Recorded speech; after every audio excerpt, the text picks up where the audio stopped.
Duncan would not stop grumbling. He grumbled that he wasn't polished enough. He grumbled that he was overworked.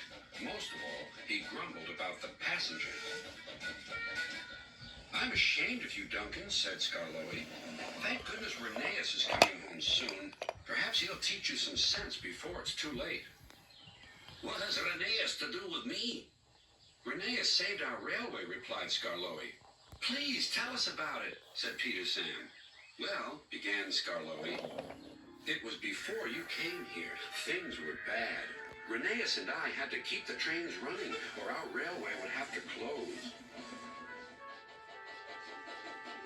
"How awful," murmured Peter Sam. "I tried hard," continued Skarloey, "but my old wheels ached." Rheneas understood. "It's my turn now," he'd tell me. He was often short of steam, but he always struggled to a station and then rested there. "I mustn't stop between stations," he'd say. "The passengers wouldn't like it." Huffed Duncan. He had stopped on a viaduct and hadn't cared at all. "Passengers," continued Skarloey, "get cross if you stop at the wrong places.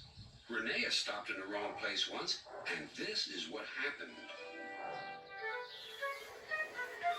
One wet and windy afternoon when the rails were damp, Rheneas was traveling home with a full train. There were even passengers in the caboose. It wasn't a comfortable ride at all.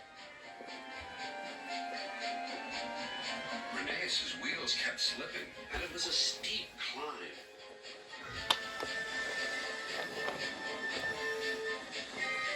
At last his wheels gripped the rails again.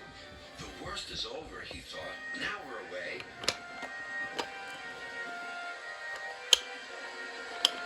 But they weren't. "I've got a cramp," he groaned. And Rheneas stopped on the loneliest part of the line. His driver examined him carefully. "Your valve gear has jammed.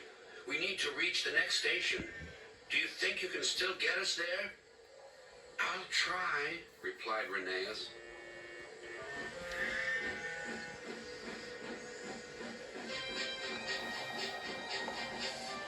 Rheneas did his best.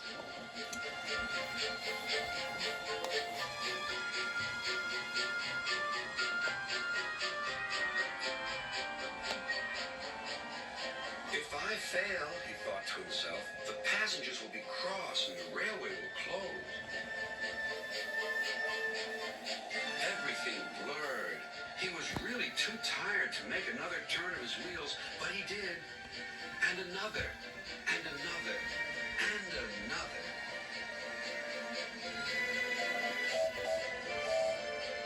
Finally, tired but triumphant, Rheneas reached the station. "I'm here at last," he wheezed. "Thank you for getting us home," said the passengers. "We'll tell all our friends what a fine railway this is." His driver was delighted. "You're a gallant little engine," he said to Rheneas. "When you're rested, we'll mend you, so you'll be ready for tomorrow." And, smiled Skarloey, Rheneas always was ready for tomorrow. "Thanks for telling us about him," whispered Duncan. "I was wrong. Passengers are important after all." The next day, Rheneas came home. All the engines were there to greet him. Edward pushed his truck to the siding, where he was lifted onto his rails. This was the signal for a chorus of whistles from engines large and small. Everyone was happy, and Rheneas was the happiest of all. "You know," he whispered to Skarloey, "this helps a little engine to feel that at last he has really come home."